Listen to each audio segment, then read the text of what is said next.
Hello, Garland, Nixon here, hanging out with the one and only Dr. Jim Kavanaugh. We're going to talk about the Charlie Kirk assassination, but mainly from the perspective of what it's been used for afterwards. Let's talk.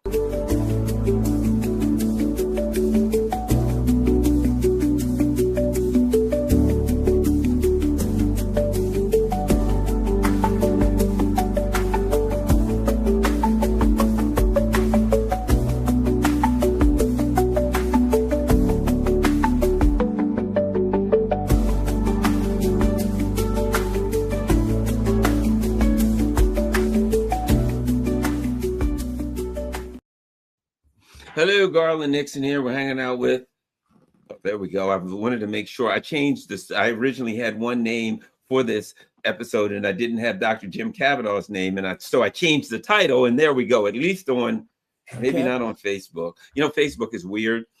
Not weird, but I've noticed this. If I use words like Zionism or things like that, for some reason, when I try to connect, I won't let the stream. Really? And then other things, I just click right away and boom. Really? They're all going to go down that road now. And TikTok is over, I think, for that. I don't know. Well, you know, just and this is down the road of down the line of what we're talking with. I'm hanging out with Dr. Jim Kavanaugh. All right.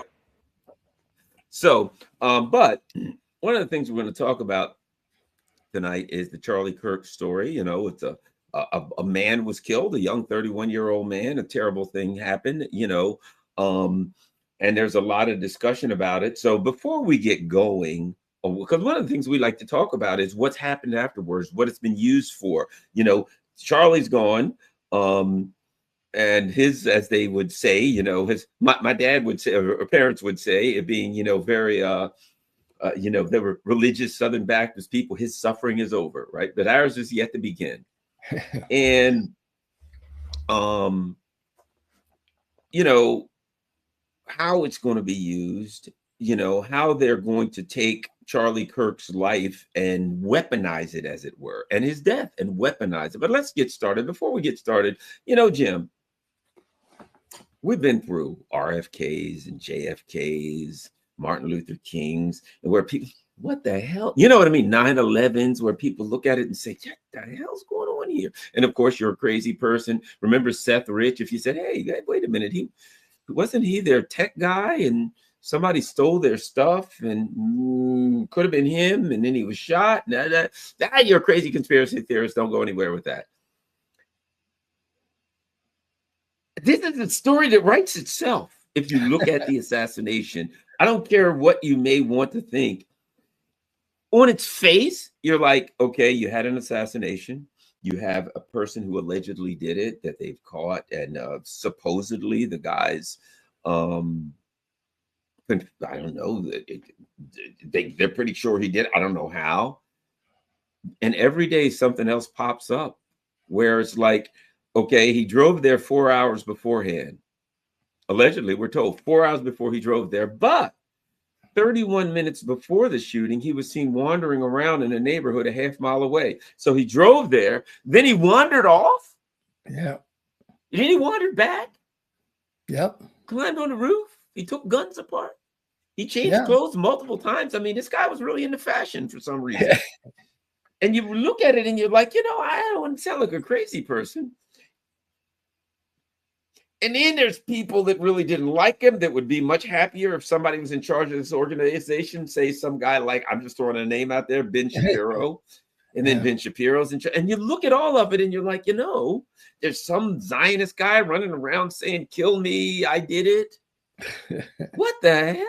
Jim, I guess I'm just a crazy conspiracy theorist because I'm starting to think there's something fishy here. Look, either Charlie Kirk is unintelligibly, in a way that we can't understand, confusing and stupid, because it is extremely stupid to, you know, have this assassination and then call your girlfriend and say, hi, lover. Oh, you said Charlie Kirk. I think you meant Tyler Robinson. You said Charlie Kirk. I think you meant the shooter. Yeah. Right. Well, you killed Charlie Kirk, and then you call your girlfriend and say, "Hi, lover. Did you shoot Charlie Kirk, yeah, I shot Charlie, and I did this, I did that. Oh, and she's asking him all. He said, but I don't worry about it because I hit all the clues. But here's how I did it, And it's so you got to be stupid. You have to never in your life have watched a cop show to do that, right? To say, oh, they're never going to get this private conversation I'm having with my lover on text messaging. And you did it in such a way that was so deeply convoluted, as you say. I arrived 4 hours early, then I went for a stroll mile back and forth, and then I changed my clothes and I disassembled the gun, I reassembled the gun, and I disassembled. I left the gun in the woods, and then I'm calling my lover to tell her I left the gun in the woods, and so that either he's deranged in a certain kind of way and stupid in a way that doesn't make any sense, and that's possible. I mean, you can't deny it. Or because the other alternative is that the FBI is so damn stupid that they produce this. They're telling us a story that is ridiculous and doesn't make any sense. And this text message chat they're giving us with, oh, then I saw there was still a squad car there, and all perfect sentences with punctuation and, a way that no 22-year-old texts, and using the word squad car. Candace Owens said a great thing. The only people who use the word squad car are people in the squad. and it just is this text chat is so unbelievable that either Kirk is someone who's just way out in a unique person of a certain kind of crazy person in a way that's not just crazy, but stupid, or the FBI is trying to set him up in a way that itself is stupid. To a certain extent, the stupidity of what they're telling you argues that maybe it's true because they can't be thinking that anybody will take this text message chat as real unless it is real, which is, so the whole thing is this is what we have with these things all the time. The story they're giving you is crazy. You can't believe it. It's very hard to figure out how you're going to get to the real story because they got everything handled. They took all the pictures, they took all the cameras, they got Charlie Kirk in custody. What kind of lawyer does he have? Will he kill himself? Will he, plead guilty and be sent away without saying a word? I mean, so it has become impossible. You talk about losing trust in the experts and the elite, whether it's the medical elite or the legal elite or the political elite. They're telling you crap all the time that is hard to believe, and you really shouldn't believe it just because they're saying it, but it's very hard to find any way to get into it and find the truth about it. So that's the predicament we're in now with this. Will we ever get the full story? We still don't know what happened to Matthew Crooks, the guy who shot at Trump. This was a presidential assassination. We know nothing about it. We've heard nothing about it. It's bizarre. But the Ryan Ruth, the other guy who supposedly was on the fifth hole, who suddenly, when you looked into it, if you remember his wife, people were like, hey, we found someone, Kathleen Schaefer, with the exact same name as his wife, who works for this CIA company that's 6 miles from CIA headquarters, Maximus. And they asked the company, is this the same Kathleen Schaefer? And they refused to answer, which is a yes. Any company in the world. Hey, this guy tried to kill the president. Does his wife work for you? No, absolutely not. That's a complete. But they said, oh, we know we won't. Now, the judge, at the request of the prosecutor, has sealed the evidence in the Ryan Ruth case, arguing that if it got out, it could cause grave damage to national security. So you're like, okay, we got one guy who at one point was in a BlackRock advertisement, who had no online print, who's on a building, and they told us they couldn't get on the building or anything because it was too steep. And then like a couple days later, there's this guy like 70 some years old walking around on the building, and they show that there's a room where the cops were in. And if you look outside the window, it's looking exactly. I mean, you could have hit the guy with a rock. You could have opened the window. You wouldn't even have had to raise your voice and said, hey, buddy, what are you doing there laying on the roof with the gun? And people pointed him out. So None of it makes Everybody saw it with the cops. Everybody's like, hey, right there. You're supposed to be the president. You're supposed to have drones. You're supposed to have spotters. And all these people are yelling, hey, there's a guy crawling around on the roof with a gun. And they're like, la, la, la, la. We don't see anything. You know, we got our guys. We got our guys with guns over there. They just don't see them. It's unbelievable. No, well, so I don't know. Let me just say this, Jim. What has happened after all the false flags, after all of these things, might I add, Russiagate? Yeah, Russiagate, the Hunter Biden stuff, Seth Rich. Over the last, you'd have to be a fool, even if this was an easy to believe story, which it is so preposterous. I don't know. You'd have to be a fool to believe it. If the guy did a videotape confession and they had video of him committing the crime, you still would have to be a fool to believe anything these people said, which goes to show there is no faith in the institutions anymore. Yeah. But with this story, I gotta say,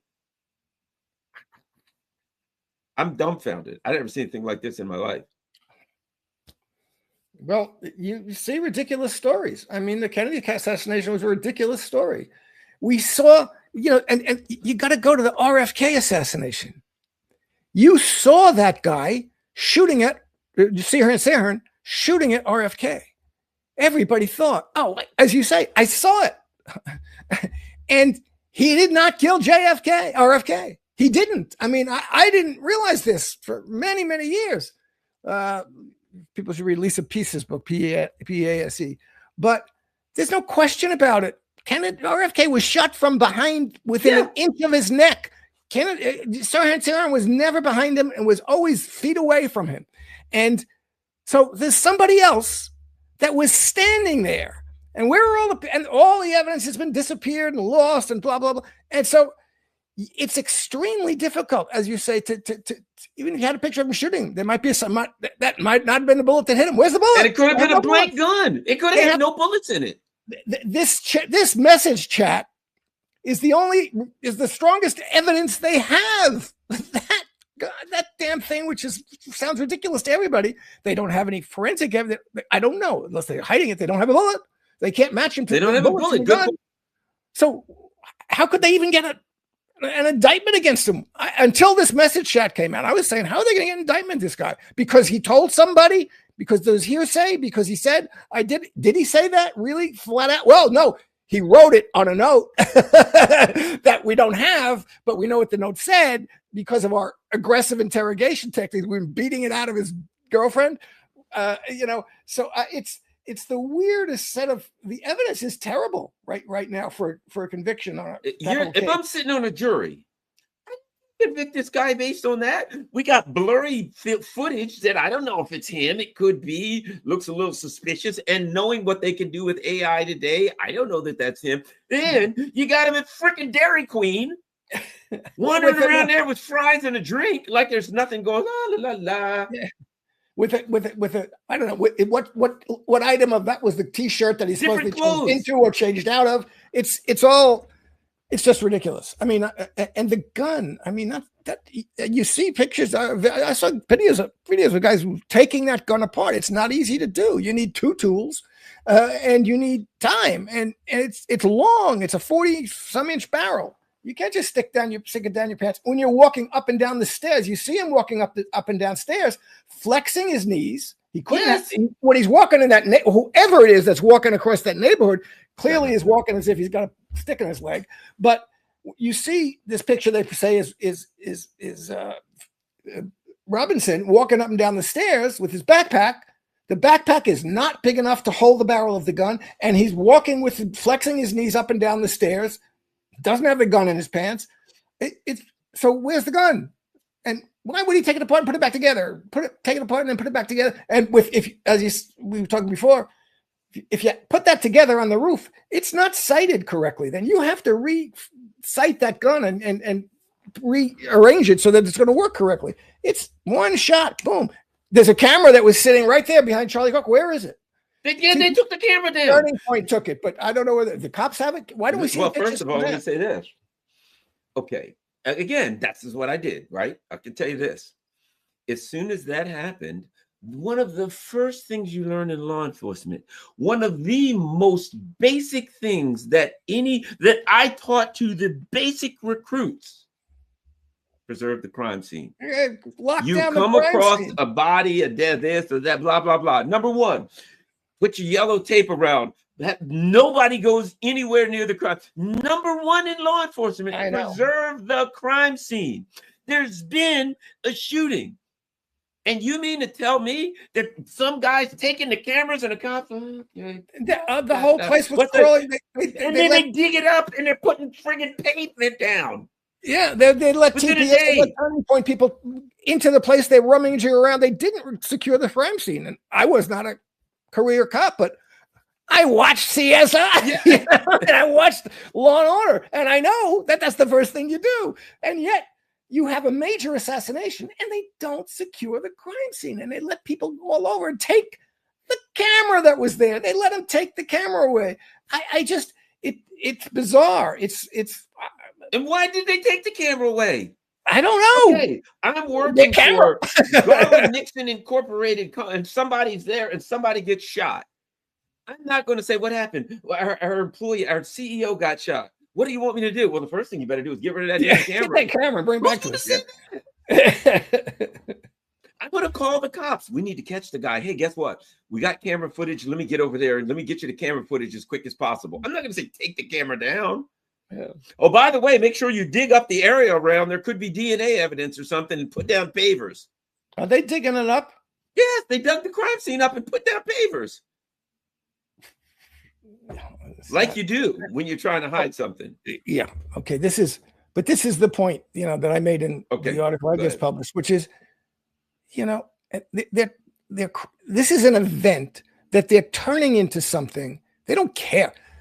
I didn't know anything about Charlie Kirk, really, until this happened. And what I've learned about him since is that, he was someone whose politics were pernicious and blah, blah, blah, blah, blah. And I don't like it. And that I also believe the story that Max Blumenthal and Anya Parampil and Candace Owens and Tucker Carlson are from what I've seen of the clips of him and of what, not only of what they reported, but clips of what he's talking with other people, his talk with Megyn Kelly, etc. I also believe that he was starting to bristle against the pressure on him from the Zionists to not ever let anybody criticize Israel at the turning point events. So, and they did, and they said, we need someone else to be running this, etc. So I believe all of those things, but I was not that interested in Charlie Kirk. And I'm going to tell you, 99% of the politicians involved in this Charlie Kirk canonization campaign, they didn't know anything about Charlie Kirk 10 days ago either. I didn't know. They didn't think about it. Now, immediately, there's a mass media across the universe event, a campaign to literally canonize Charlie Kirk, to put him in, videos with Jesus and to turn him into a national icon. I can't believe it saying it, but there are memes all over it's him and JFK and MLK of all people, and Abraham Lincoln, and he's a national martyr and hero, and we should lie in state. And everybody, not just nobody can say any bad things about him and say I don't like his politics, or he got what he reaped what he sowed, which is what you can say about it. You can say about anybody else. But you not only can you not say something like negative about him, you must be positive about him. If you're not positive about him, then you're a sinner. And it's the most bizarre. But so that campaign to do something like that had to be prepared in advance. It went from 0 to 1,000 immediately. So they were looking for an event with which to push what is going to be a campaign of complete. Is the left? We're going after the radical left, although we don't have no idea what Tyler Robinson's politics are, or his trans boy girlfriend, whatever it is. We have no idea about any of that. They wanted to blame it on trans and leftists and radical leftists and Code Pink and Antifa, and this is just not. But that's what they wanted to do, right? And they wanted to use this. There was an event. They found this event happened, and cui bono, to whose benefit is it? It's to the benefit of the repressive police state that they want to put in, which is complete censorship, which is the end of free speech, and people like Candace Owens and Tucker Carlson, who are friends of Charlie Kirk, are saying they are they're very, very strong on this. Candace Owens is on fire over this. They're exactly what you said. They're weaponizing this to do something that they say Charlie Kirk would have hated, which is hate crime laws and domestic terrorism laws and blah, blah, blah, blah, blah. And, and cancel culture at the highest level. And so this is all what Charlie Kirk is a token. They don't care about Charlie Kirk any more than I do. Most of the people doing this, he's just a tool that's going to be used. His ghost is a tool that's going to be used for these political purposes. He's been turned into a martyr who will be the icon of the repress the left movement and an icon, because as I show, they're trying to turn him in. They're having problems with this because of the reporting, but they're trying to turn it into an icon because the repress the left movement is itself, for the Trump administration, first of all, repress the pro-Palestine movement, repress ends the anti-Zionist activity, and they want to put him, and they have videos of him, he and Jesus and Benjamin Netanyahu together, and he's an icon of he's a conjoined twin of Zionist Jesus. That's what they want to do. And that they're having a problem with, because what's amazing is that it is people from the right, the MAGA right, they're now in a situation where they're saying, oh yeah, Kennedy was shot, JFK was shot by Israel. And they down the liberty. And Charlie Kirk was probably, he might be shot by Israel too. And, and Israel's been behind the 9/11 and blah, blah. So they're really the faction of MAGA that they want, with the reason they wanted to replace Charlie Kirk is because that faction of MAGA was growing and they couldn't have someone. I didn't realize how influential Kirk was. They had this 3,500 colleges this turning point was in. It was having an effect. It was addressing the younger generation, the right-wing younger generation and Christians, and they need to hold them in place. They can't let them get away from Zionism, and that's happening. And they're going to use this to try and stop it, but I think they've hurt themselves on it. I don't think it is. But they're certainly going to use it to repress what they call the radical left, which is anybody, which is from the nation. And Code Pink. Anybody who is not down with Zionism, that's what they're going to mean. Because they're like, yes, this guy's a radical left, and I'm like, the only thing we know about his politics, we only know one thing about it, and that was that he was living apparently with a trans person. So we're told. We didn't even know anything for sure, but we're told a trans person who's very inquisitive, might I add, because if you write, who would have made a really good FBI interrogator, because every single time the guy said, "I did this," and the trans roommate would say, "Why?" Yeah. Oh, and then I did it for this reason. Oh, what else? What? Yeah. And I'm like, so you are just texting how long have you been working on it? Yeah. What the hell? Hey, yes, I just committed a murder. Now, if I had a significant other, and in my case, it wouldn't be trans, but let's just say it's a woman. And she said, this woman says, Garland, I just committed a murder. And I'd be thinking, well, gee, I guess this relationship ain't going to work out very well here, huh? She's like, hey, guess what? That murder you saw on TV? Yeah, I done it. I'd be the thing that I wouldn't do is say, so tell me, how long you been working on this thing? Exactly. Hold on, let me get a cup of coffee. So there's a few questions here. I got a piece of pen and paper. How long you been working on this anyway? Well, a week, and I did this. Oh, really? What kind of gun? Could you give me the? There's something wrong.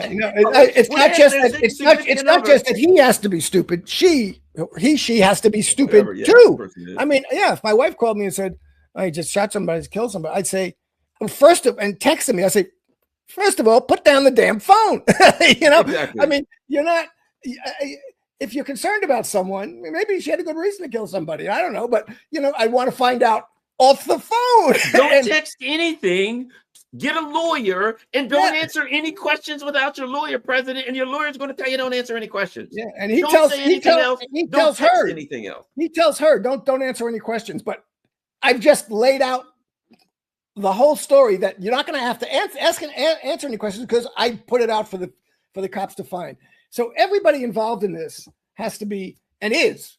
I mean, you know, the FBI is, if they're framing him, they're stupid, and if they're not and they're pernicious and they're stupid, and if you know this is a fictional ChatGPT conversation that they ginned up, then you know they're pernicious and stupid. And if he did it, then he and his boy girlfriend are stupid. I mean, what can I say? In a way that's, you know, it doesn't mean that he has a very smart people are often very stupid about certain things. And clearly they're stupid about how not to get caught committing murder. So it's just look at this. So this is the text message, right? The person was Twiggs. They said Lance Twiggs, the person. Okay. This is the first thing they said. What? Question mark, question mark, question mark. You're joking, right? Question mark, question mark. That's the first thing they said. Then Robinson says something else. Then they go, you weren't the one who did it, right? Question mark, question mark. Next thing they say is, I thought they caught the person, question mark. Next move, the thing the person says, Twiggs, why? Question mark. Why did I do it? Yeah. Next thing. How long have you been planning this? Every single thing they say. How long have you been planning? Why'd you do it? How long have you been planning this? Who the hell? I don't know. Be honest. I don't know how trans people think. I don't know that whole lifestyle. Maybe it's something different. Maybe they have a different level of inquisitive nature than I'm. But so tell me there, buddy, how long you been working on it? Now, if I were an FBI investigator, I'd probably have to. For instance, if I was an FBI investigator and I got Lance Twiggs' a phone and I was able to respond and have him think I was Lance Twiggs, those are good. Yeah. So tell me what time? Blah blah blah.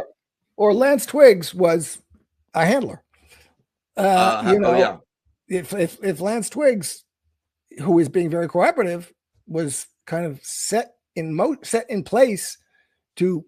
You know, this is the kind of thing you got to think about to give the story that was needed to give that they need to get that's a possibility too. Listen to this. I would come in on Monday morning and I would have a stack like this of police reports. So I've read police reports and they came in all week. Mm-hmm. You know, there's no week that I didn't read 75 police reports to 100. No week when I was. Even as a sergeant, I would get 30 or 40, right? By the time I was a major, I was getting 50 to 100 a week, and I had to read every one of them. Okay. When this person says, how long have you been planning this? Robinson, a bit over a week, I believe. I can get close to it, but there's a squad car parked right by it. I think they already swept that spot. Squad car? Swept that spot? That's, my friend, it's every police report I've ever written. That's like police reporting 101. I know. Proceeded to the area. I'm surprised you didn't say I proceeded to the area in an order. At which time I came upon a rifle. I know, yeah. And then his concern is, my dad wants photos of the rifle. He says, Grandpa wants to know photos of the rifle. Feds released the photo that I just killed somebody on national TV, and I'm afraid that I'm going to get in trouble with my dad for borrowing Grandpa's rifle. Yeah, I know. I don't know what to say. It's humorous, but it's not. You know what the hell? But it's not about Charlie Kirk or Tyler Robinson. No, it's not. That's Twiggy. It's about what's going on in the country. It's about the political. This is a tool of political repression that they're using, and they're going to do it. I mean, Trump, and it is, and this is being stupid about it. You know, they want to stop anti-Zionism, and they want to have a campaign about that, but then tie it to, you can't say anything negative about Donald Trump. You can't ask him a question. He's telling reporters from Australia that he's going to get in touch with their president and prime minister because they asked a question that he didn't like. So this is so far beyond any reasonable way to institute repression that might the only way you're going to do this is just, and they it looks like they will be willing to do it, is just pure force. And the more you need force to do that, to some extent, this is what it really is. For the first time, I'm saying they want to gin up a civil war. They're not people who are concerned about political violence and civility, and they're not concerned about that at all. They never have been. And they mocked people's deaths all along, and Trump called Democrats fascists and fascist, communist, Islamists, etc. all for years. They don't care about this stuff. They just want to they got to create a martyred figure, a saintly figure that they can try and get the whole world to believe, and every American certainly was a saint and a hero of the national hero of immense importance. And this is the reason why we're going to start going after the left, and which means everybody to the left of Donald Trump, essentially. And they don't care if you're left or right. As long as you're down with Zionism, you can say you could be every trans person now, all of the stuff, all the woke, DEI, everything that they hate. If you're down with Zionism, they ain't going after you.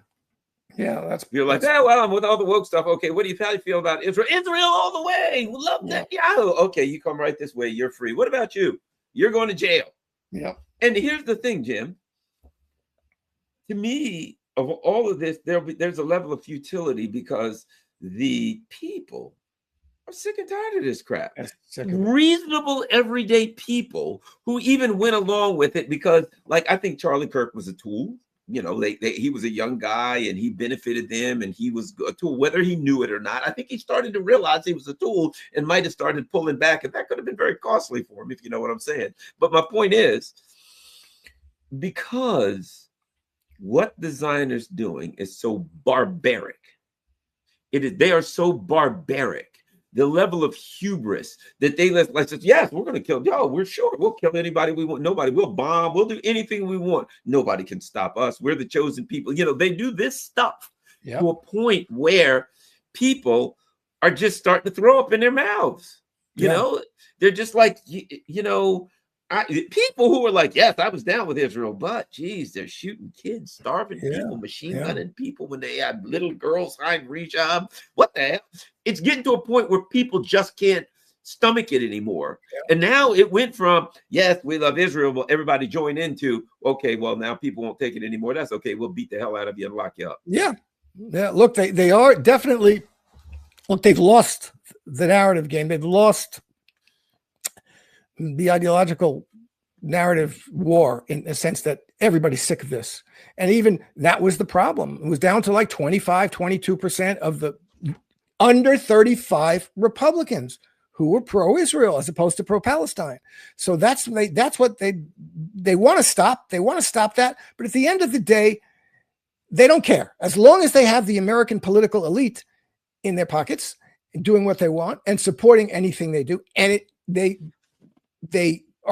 think they're okay. And to a certain extent, they're right. To a great extent, they're right. And they think they do, and they do. And they are telling the world, the excuses they give are so half-hearted, so flimsy that they're hardly worth giving. But they're telling the world every day. You can read it in their own statements. Ben Gvir, Smotrich, so we can kill 100 people a day. Nobody cares anymore. We do what we want, and they're gonna. This flotilla, I'm very afraid. I'll almost guarantee they're going to go out and they're going to attack that flotilla, and they're going to sink at least one of the boats. And if it's Greta, that's even better for them. They're not going to do that accidentally, or it's not overreaching or overacting. They're doing it. They want people to see how ruthless and cruel they are. And they are telling people deliberately, see, we will slaughter anybody we want, as many people. They're attacking every country. Jordan, they attacked Qatar, and Trump either knows or didn't know about it. And again, who the hell knows? Who the hell cares? He's responsible for it. He lets them do anything he wants and anything they want. And we're going to get you into a war with this. They're going to get us into a war with Iran. That's what they're setting up for. And they're going to do it. And they are making it clear We will do anything, and nobody is going to stop us. And that's the case as long as they have the United States at their back, and they still do have the United States at their back, whether the American people want it at their back or not. The people who run the country are with them and are 100. It's one strategic entity, Israel, as far as that's in the Middle East, certainly. And Netanyahu is counting on that.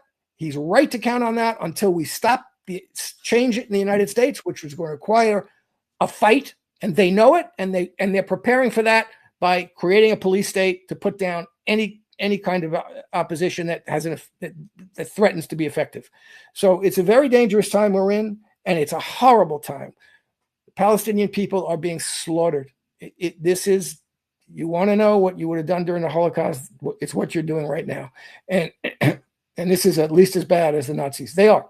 And there's very few people certainly in the world disagree with that. And it's getting to be in the United States that fewer and fewer people disagree with that and don't understand that that's what it is. And it's horrible. It's horrible. And the country has given up any claim. Look, the Western countries, they've given up any claim to stand for democracy, human rights. I mean, forget it, international law, and they're giving up any claim to stand for free speech, freedom of the press, freedom of assembly. They're throwing people, 800, 900 people in jail in London for holding a sign saying, I oppose genocide, I support Palestine action, and they're going to try and do things like that here. You're going to be pro-Palestinian is going to be pro-terrorist. This is my argument I made about, before Trump came into power, or just when he did. Trump is not going to be, anybody who thought Trump was going to be pro-free speech was being fooled, okay? And anybody who thought he was anti-war was being fooled.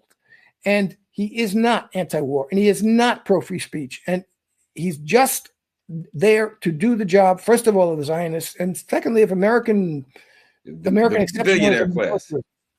It's just, look, the only thing you've got is factions of the ruling elite, and maybe a different faction of the ruling elite supports it. You've got the tech billionaires, then you've got finance capital, then you've got the Exxon Mobils and the commodities and the industrialists. Factions of the fighting elite, the ruling elite, may fight a little bit, but we ain't part of the conversation, for starters, number one.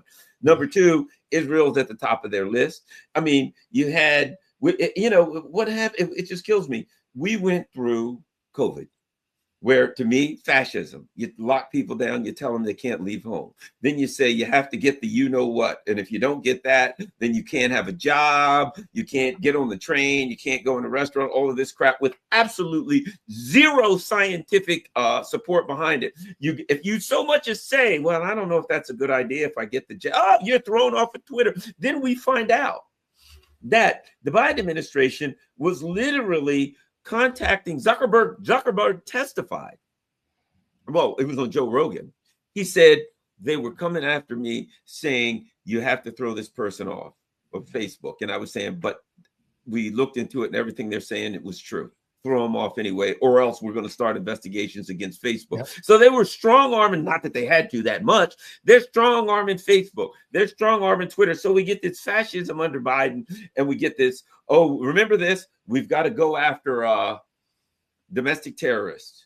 And we were looking at that saying, oh, this is scary, right? So the Democrats are there, and they bring in their version of fascism, and they call Trump a fascist. And I'm like, I guess it takes one to know one. Then Trump comes in. Yes, I'm standing up for free speech. JD Vance is going to Europe. You guys are opposing free speech. And I'm like, you're right, JD Vance.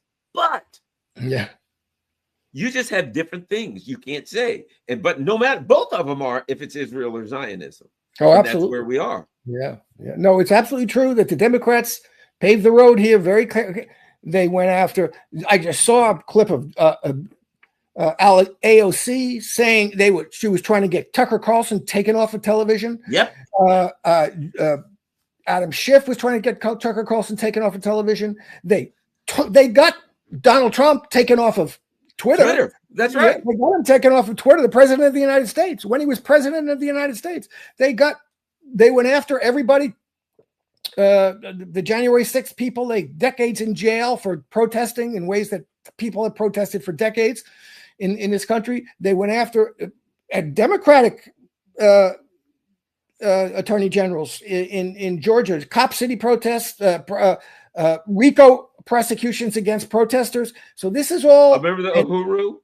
Yeah, and the Uhuru group, the Black Socialist or African Socialist Party or whatever, Party, and they went after them and charged them with federal crime simply because they went to a convention in Moscow that was like anti-imperialist and came back, and this group paid for their got airplane tickets. It was precisely terrorism charges that the judge threw that out, that out. So that was Biden. This is what they were doing, and that's why we said it 100 times. You're helping Donald Trump. He's presenting himself as a martyr and as a free speech warrior. I mean, that's what you drove people, and COVID was terrible. It was one of the worst things ever. I mean, what do you think the political effect was on people who were millions of people were thrown out of their jobs because they wouldn't take a biochemical gene therapy that didn't stop transmission or infection, and had to force to move jobs, or their children were forced. So if all those millions of people were thrown out of their jobs, for whom do you think they're going to vote? The guy who said, yeah, I threw you out of your job and I'm proud of it. Jimmy Kimmel, right? Good luck, Wheezy. We won't let you in the hospital. Or the guy who says, "Oh no, I'm in favor of free speech." Everybody saw what a phony business the Russiagate thing was. They didn't. And again, the people who were doing it: John Brennan, Adam Schiff, AOC, maybe AOC wasn't so smart, but Chuck Schumer. They knew very well that Donald Trump was not a Russian spy. They didn't believe that for a second. They didn't care about that. They were using it for another purpose, which was to keep their constituency from moving left, to keep their constituency in the Democratic Party by the opposite of sanctifying Charlie Kirk, but demonizing Donald Trump. So, and they did that, and now Trump's coming in and said, well, I'm coming after you. And, so now the problem is, who's going to complain about it? Nobody believes the Democrats. You shouldn't believe the Democrats unless someone, I'll say, everybody, my Democratic friends, people who are favor throwing people out of jobs in COVID or not going to the hospital, unless you come to me and say, I was wrong. I recognize that I was wrong. That was a terrible thing that I did, a terrible thing, and I will never do it. But if you're going to sit back and say, well, let's go after Donald Trump and let's go after Trump's fascism, and you're not going to come back, you're not going to take account and take real account of your own work in that regard and what you did to make this possible. You made Donald Trump into a figure that a lot of people who were ordinary Democratic liberals, like Bobby Kennedy. Well, they're still going after. Not only are they not saying, well, maybe I'll vote for Trump because I like free speech.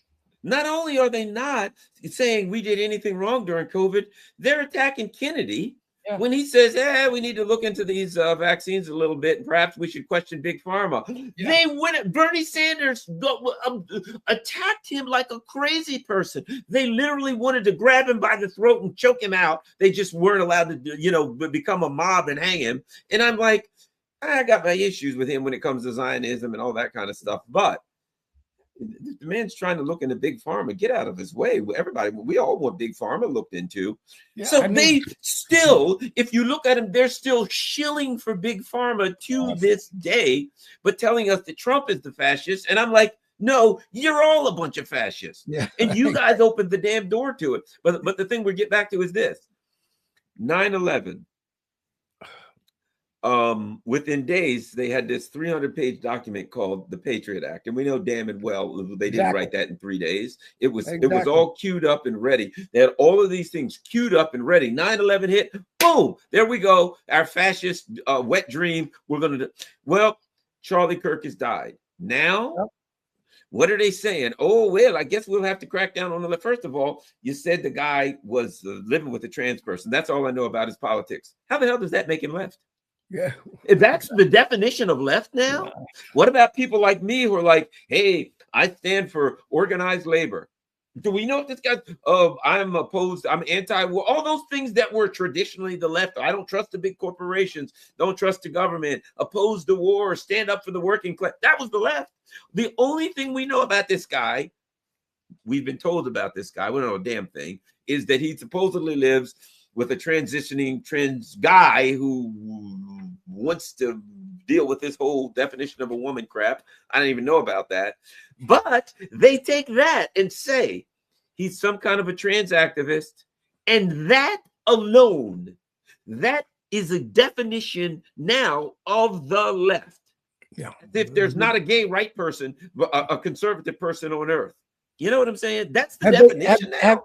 Have they met Caitlyn Jenner? He's a right-wing Republican. Lindsey Graham.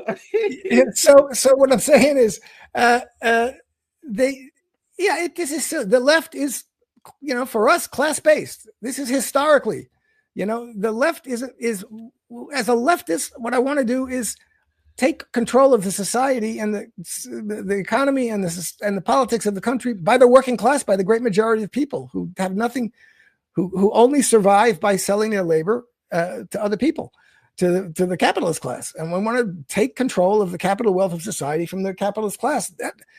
That's there are, of course, notions of political equality going back, and that was the Black liberation movement, the gay liberation movement. Sure, political equality for everybody, but this is not, and also anti-imperialism. We don't want colonialism and we don't want imperialism. And the United States can't be the cop of the world. So these are things. They've ginned up a version of the left, which is all based on identity politics and marginal issues, or what were for the left secondary issues or marginal issues that. Based on identity politics, and they become the central features of the so-called left. And for leftists, it's not, look, and I hate this. It's terrible, but that's what they want to do.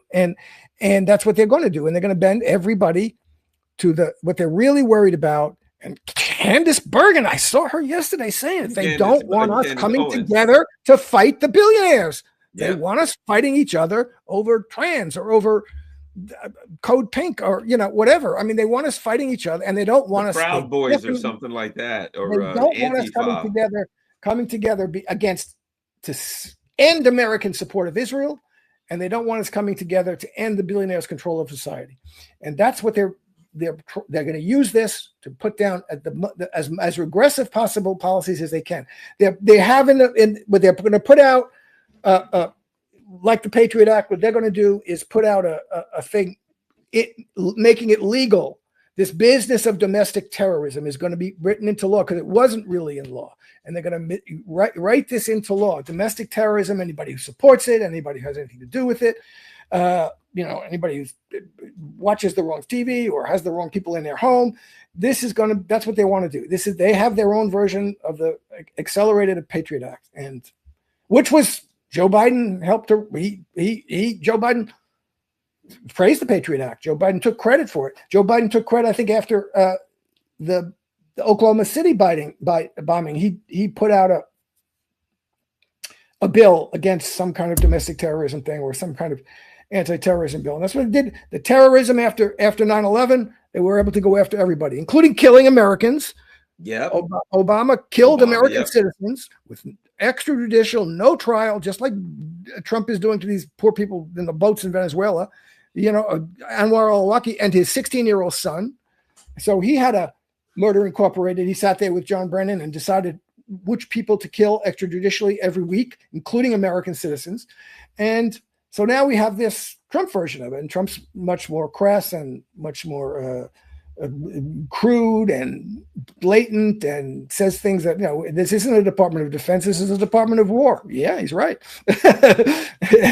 And you better not go fishing now. Yeah, we're just going to blow you up. This is crap, but this is American imperialism on steroids and blatant. The lipstick's off the imperialist pig and the Zionist pig, and they're pigs. And the lipstick's off them, and we got to decide what we're going to do about them. And it's extremely, extremely difficult. So I don't know. Let me ask you this. Here's an article: Candace Owens and the Unraveling of the Zionist Narrative, right? Yeah. And she's really become a major star, to be honest with you, in a lot of ways. She's really, people are watching her because, actually the whole Brigitte Macron stuff was hilarious, to be honest. I love it. It's hilarious. That was a great, hilarious. And she's hilarious the way she does it, the way she talks about it, to be frank. But the thing about it is this, like, she's relentless when it comes to this Israel thing. She's relentless. She is remorseless. She just like, screw you, and she's like, Israel killed JFK. I mean, she just come out and said, they shot Israel, they killed JFK, and you look at it and she's, here's what she's doing. She's saying a lot of things and this is something that's important. I noticed this is something that attracts people. She's saying a lot of things that regular people are thinking. Regular people are like, come on, this shit doesn't make sense. What, right? And Candace Owens is becoming this, like, look at, it used to be Rachel Maddow or these big people, CNN or Tom Brokaw or whatever, right? Now, two of the biggest names are Tucker Carlson and Candace Owens. Now, there ain't no Democrat. I don't use the word left because these Democrats are not left. They're just, Zionist imperialist pigs who are trying to redefine left as some niche cultural issues. But there's nobody. These Democrats were like, well, we need a Joe Rogan. You had Joe Rogan. You had Joe Rogan. You had Joe Rogan. Yeah, I know. Like, you guys are scumbags. I'm out of here. Yeah. You attacked Joe Rogan because he had doctors who were right on his show. Horse paste. You had to call it. He said, hey, look, I did this in 48 hours. I was well. Oh, you're a terrible conspiracy theorist. So you had Joe Rogan. You attacked him. And now we need a Joe Rogan. No, you need a Candace Owens. You need a Tucker Carlson, there's plenty of things I disagree with them on. Yeah. But they're better journalists than any of these scumbags on Fox, additionally, I might add, who are literally saying we should mow down the homeless. Let's just kill them. Kill them. Give them involuntary lethal injection. And this guy's on TV. Jimmy Kimmel gets kicked off, but this guy's still on. Oh, I didn't really mean it. Baloney, you meant it. We know you meant it. You were saying what you meant. and it wasn't a joke. You didn't say it as a joke. You were expressing your impulse. It was an impulse statement, but it was a statement that was coming from inside you. And that's what you are. And so, it's... add this, and I know you've heard about this. The Zionists don't give up that easy. Larry Ellison, the Oracle guy. Yeah. Him and his son, they're buying TikTok, or trying to, apparently. They're buying CBS. Now I hear he wants to buy CNN. So what are you going to have? You're going to have the ultra Zionists buying CNN and TikTok, and all it'll be is just like Israeli flags on everything. Now, nobody's going to watch it. They're not going to make any money, but they're not buying it to make money. Yeah, no, they're buying to control the narrative. They throw the money away. To them, it's an expense. It's an expense, but it's an expense like an expensive watch or expensive car. But yeah, and of course, again, they were not leftist networks. CNN isn't a left. Blitzer used to work for AIPAC. This is they're turning what was already right-wing, center-right Democrat Zionism and imperialism, and more harder-right Republican Zionism and imperialism. And they're getting it into one big ball that they're going to control every bit of, and they're going to push legislation through that's going to allow for just the repression of certain kinds of speech. They're going to allow people are not only going to not be able to speak on CNN or ABC or CBS because Larry Ellison owns it, but also because they're going to be afraid of being arrested. That's what they want, because those networks are losing anyway. They're losing audience to online podcasts and things like that. And what they want to do is they have to get the people doing these online podcasts. They have to get us and what they're afraid of. Max Blumenthal has been on a lot of right-wing podcasts since he did this thing, and he has reasonable discussions with right-wing podcasters. That's what they're afraid of. They're afraid of real left-wing people like Max Blumenthal getting on this program that's speaking to right-wing people in a reasonable way and disagreeing, agreeing, but investigating certain issues in a reasonable way together. That's what they're afraid of. And they're going to try and stop that, especially over Israel, because everybody, I mean, a whole bunch of the right-wing podcasters are ready to do that over Israel. And they want to put a stop to that, and they're going to need laws to do it. Larry Ellison, a major stakeholder in CBS and Paramount, now CNN, HBO, and TikTok is in his sights. Okay. And so now, and he is a super major ultra Zionist. So what they're doing is, it was like, we got to get rid of TikTok. Well, it was a little too much politics. So they're going to put a super Zionist in front of that. Hollywood is crumbling. Hollywood's falling apart. Nobody wants to watch the movies because they're all garbage now. They're all just every movie. I'm so sick of turning on every freaking every single chewing gum advertisement. There's one black guy, one Asian person, there's one gay person, there's one female. There's one person who you don't know what they are. Maybe they're Muslim or something. I don't know. They got kind of olive skin. Then there's a heavy set person. Then there's a skinny person. You know what I mean? It's like there can't be three black guys don't just hang out and go to the movies anymore. Like, I got to call my buddies. Hey, we can't go to the movies. Why? I couldn't find a gay person. There's only 4. Let's see. We got a white guy, black guy. We got Pedro. But you guys know a gay person to go to the movies? No. Well, then we can't go. You know what I mean? Like, that's real life. It's so far from real life. I'm like, I'm not watching this crap. Every superhero movie, it's some woman who's 5'2" and she's 120 pounds. Literally, Jim. I watched one of these Predator movies, and there was this woman who was the star of the Predator, this latest Predator movie. I couldn't believe it till I watched the movie.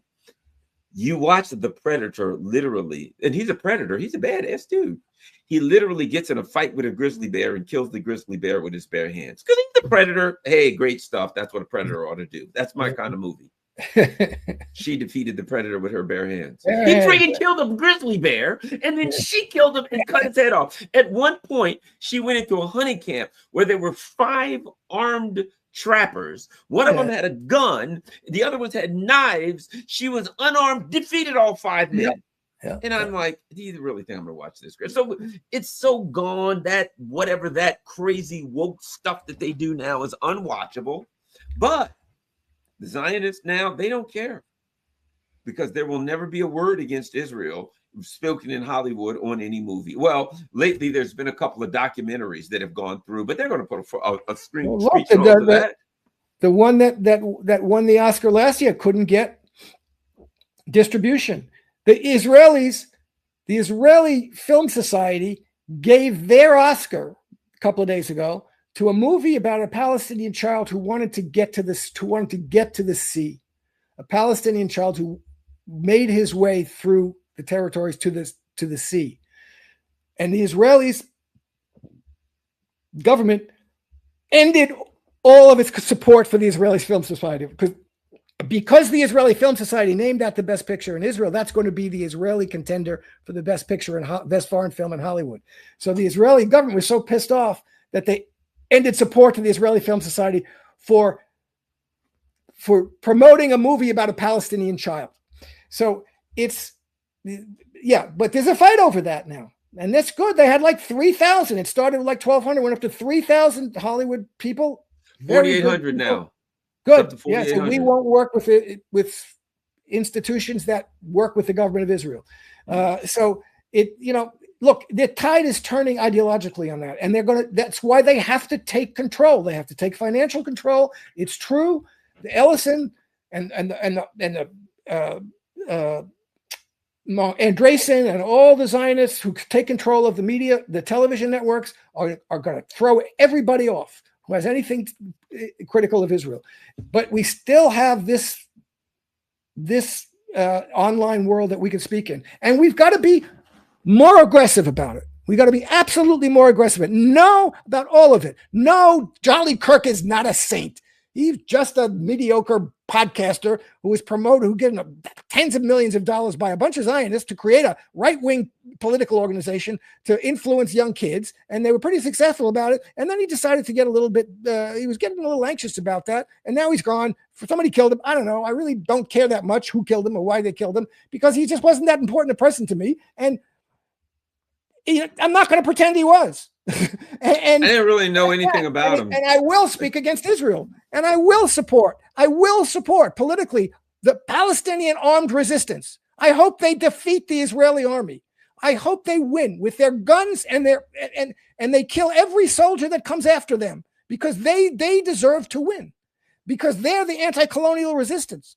And I'm in principle anti-colonial. And I don't have to agree with everything Hamas does or the PIJ does or the Popular Front for the Liberation of Palestine, but they have the right to armed resistance to the Israeli occupation and repression. And I hope they win, and I hope they defeat with all the armed force necessary to do so any Israeli, and that's my right as an American to say it.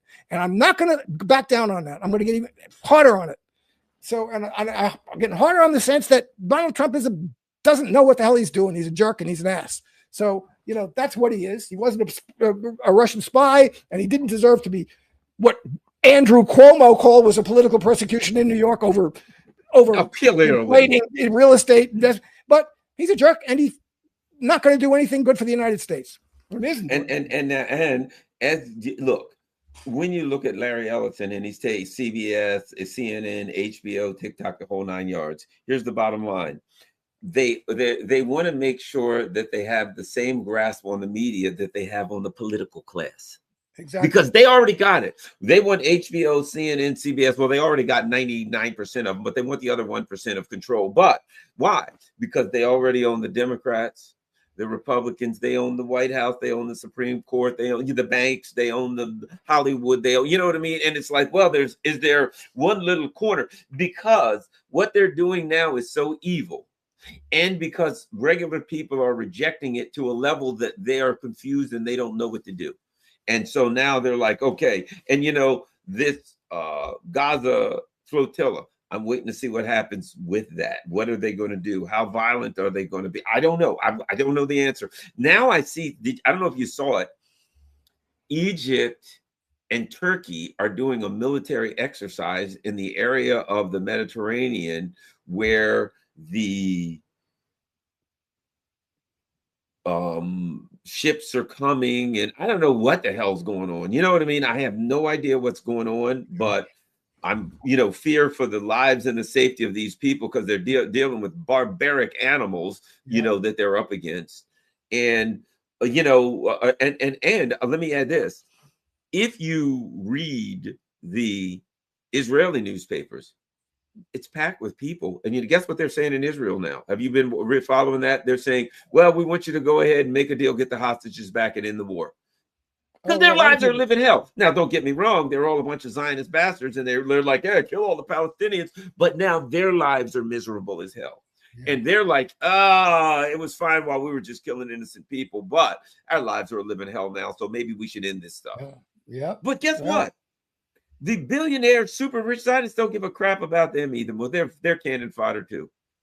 Yeah. Well, the Israelis, the Israeli political class, the Netanyahu government, and they're convinced they're all in for finishing 48 and for getting Greater Israel. And they're succeeding. They've taken over, essentially, Syria. They've taken over, essentially, the government of Lebanon, and the Hezbollah, which is there, hasn't been able or decided or thinks it is able to fight back right at this point. It's very, very bad. And they're going to go after Iran. They know that if they have this their last chance, because they're losing. They have to do it now. They think this is our time to get this over with, to get rid of the Palestinians in the West Bank and Gaza once and for all, just like we did in 48. Once it's done, they can call us anything they want. They can call us fascists or murderers, or we don't care. We have it. We own it,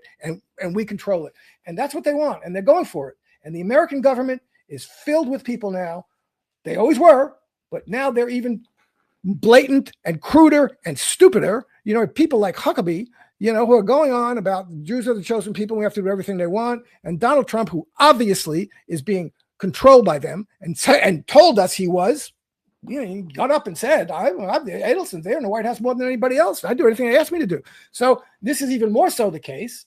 And Netanyahu does anything he wants and Trump will support him, the American government. And we have to stop it. But we got to hope that when they're finished with CBS and ABC and whatever, you know, TikTok's going to go, you know, what's going to happen to TikTok? Twitter, you can still say things on Twitter. You can. I can speak on Twitter. Well, some of you can. I can't because they threw me off Twitter. Where the hell is you on Twitter? Yeah. Did you know this? Did you know this, write Jim? On Substack. Will they come for that? Jim? Did you know that the Twitter hired an Israeli firm to do their, you know, authentication? What do you call it? To make sure it's you. Verification, right? The day that they were hired, the next day is the day they sent me a letter that said, we can't verify you as the owner. The next day after this Israeli firm took over, the next day they sent me a letter that said, we can't verify you as the owner. Pure coincidence, of course. Couldn't have anything to do with what I might have said about Zionism. So bizarre. You still haven't been able to get back on because it's crazy. It's crazy. So yeah, I mean, they're going to come after everybody. They're going to try. And as I say, we have to be more aggressive. We have to not soften a line or try and avoid the fight. Now the fight is on. You got to do, and that's the problem now for Iran. It's the problem for everybody. For Venezuela, they're threatening Venezuela. Yeah. You gotta be ready to fight, and you gotta fight as hard as you can. And I do think, as I said, I'm really worried about this flotilla, and I think they're gonna make a point. They're going to make a point of sinking one of those boats and telling the world, yeah, we're going to do anything. We'll sink them all. We'll sink one, we'll sink 10, we'll sink 2, we'll sink them all. We'll do anything. We're not letting anybody into this situation. We're not relinquishing a bit of control. And, you know, I'll end by saying, but one last thing. So Israel, now they're mad at Egypt, saying Egypt is doing things in the Sinai and we don't like it. And Trump, you've got to stop. What are they going to do now? Bomb, attack Israel? Israel's got a very powerful military. So are they just going to go say, well, that's okay. We'll attack and bomb some Egypt positions. I mean, Netanyahu, he feels like I'll do anything I want. I'm sorry. He's right. I don't think the Egyptians are going to do a damn thing. I think he could do what he wants to Egypt. Egypt does have a strong, and Turkey has a strong military. They could do something if they wanted. They're not doing anything because they know that if they fight Israel, they're going to be fighting the United States too. And they don't want to take the chance of that. First of all, they're corrupt governments, especially the Egyptian government. They live on the corruption with American money too, the Egyptian military. So to get involved in that means to change their own countries in a way that they don't really want to do. Okay, they can't afford really. They'd have to break with the Americans and break with the Israelis and fight them both. And we can avoid the problem with Israel. The Palestinians, too bad. Sorry. We love you, brothers, but we can't help you. You're going to get killed and expelled. But, you know, we don't have to risk our own necks for that right now. And sooner or later, they'll find out they have to risk their own neck. Israel is a nuclear power. They will nuke Cairo in a second. I mean, people think this is something that, they just really wouldn't do that, or that's something and they're holding. And Israel will nuke anybody it needs to, whenever it thinks it needs to, you know, and that's what Egypt knows. Egypt knows if I'm going to fight Israel, I'm going to get nuked. If I'm going to fight Israel in a way that's going to be effective, I have a great big army. I can, on a conventional war, I can come in. Israel can't win with Egypt, Turkey, Iran. Well, keep in mind, they don't have to go that far because Egypt owes like the World Trade Organization and the IMF and all this. You know what I mean? That's like 200 billion or something. See, for starters, they have you over they've been setting this up for years. Egypt owes unthinkable amounts of money. You know what I mean? So they set you up for years. Your economy is, at any time they got that rug that they can yank right out from under your economy. This has all been set up. Then God only knows how many people with Epstein, all these other things. So we will see. It's got to come from within the U.S. So let's see what happens. We'll keep doing our thing. That's for sure, Jim Kavanaugh. Let's be ally with Tucker Carlson and Candace Owens and anybody else who wants to end American support for Israel and Zionism. There's nothing more important we can do in the United States than to end American support for Israel and Zionism. There are other things that are equally important. We should avoid a lot of other things we have to do that are very important. But right now, that's a crucial thing. And I'm anybody who wants to ally with me on that, let's do it. Let's go for it. And they're buying all of this stuff. You know why? Because they know in a few short months, people will start talking about the midterms, if we even have them. Yeah. All this fascist stuff could say, okay, well, we can't have that because these terrorist groups may try to do something to, to stop Zionism or something like that. They're going. Look, I don't know how they go into the midterms. So God only knows what's going to happen in the midterms. What's going to happen? I don't know. Yeah, again. I have no idea what's going to happen. I don't know. It's not the midterms. It is the primaries.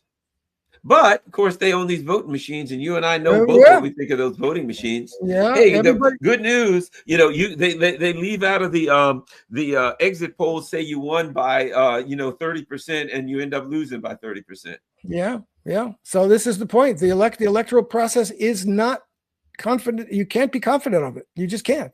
And Donald Trump had the right to complain about it because it's a lot to complain about. So now who controls it and for what purposes? And it's ridiculous. You can't know for certain for probably most of the places in the United States now whether the person you voted for is the person who's going to get your vote. Yeah. All right. Well, Jim Kavanaugh, thanks a lot, everybody. You can find Jim Kavanaugh's Substack. He writes great articles, and you can follow him there. You can support him there. Also, everybody, don't forget, if you are able to, you see Patreon, all that kind of stuff. If you're able to donate, that's great. But make sure you go and you subscribe to Jim Kavanaugh's Substack. It's excellent. He writes great articles, and he does a lot of good stuff. And you can follow his appearances. He goes on here and Press TV and RT and you name it. He's out there doing great work. I have a YouTube and a Rumble channel also. Oh, okay. There you go. So you can follow him for all of his great works. Thanks a lot, everybody.